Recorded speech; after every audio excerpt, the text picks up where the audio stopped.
大豆腐你要是像我这样做，好吃又下饭，做法还很简单。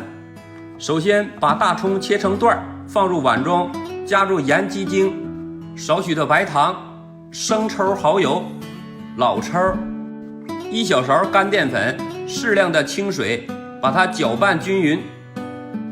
再把大豆腐呀，咱们切成块，锅中油热，下入豆腐煎，煎至两面金黄。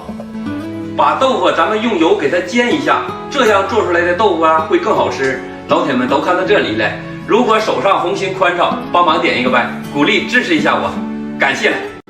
煎好的豆腐淋入咱们调好的料汁儿，在锅里给它烧2到3分钟。以后家里有大豆腐，你就像我这样做，可香可好吃了。